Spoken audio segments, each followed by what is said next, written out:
اچھا، میں اپنی سسٹر کی طرف آئی ہوئی تھی، پھر اپنے بھانجے سے بیٹھ کے اچھی اچھی باتیں کی اور بیٹھ کے ناشتہ ہم لوگوں نے اکٹھا کیا۔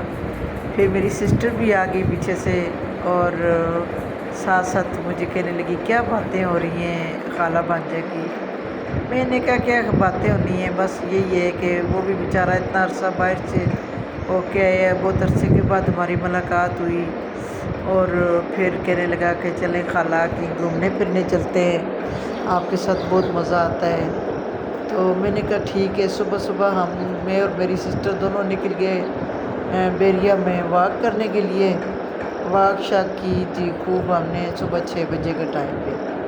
تو پھر ہم لوگ واپس آئے جب، تو پھر پروگرام بہت سارے بنے ادھر ادھر گھومنے پھرنے کے ہمارے، تو لیکن بیچ میں گاڑی بھی ہماری خراب ہو گئی۔ تو پھر یہ ہوا کہ خوب ہم نے انجوائے کیا، خوب گھومے پھرے۔ پہلے تو صبح سے ہی ہم نے واک کی، یہ واک کرتے کرتے تقریباً ہمیں 7 بجے کا ٹائم ہو گیا۔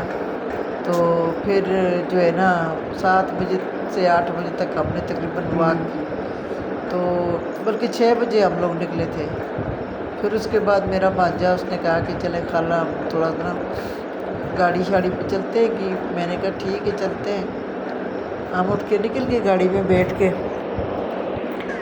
پھر جی ہم نے بڑے مزے کے، میں آپ کو سچی بات بتاؤں مجھے بڑا اچھا لگتا ہے نا، صبح صبح کا موسم بڑا خوبصورت ہوتا ہے اور شام کا موسم بڑا خوبصورت ہوتا ہے۔ بادل آئے ہوئے تھے، ہلکی ہلکی مطلب بارش لگی ہوئی اتنی تھی لیکن لگنے والی تھی۔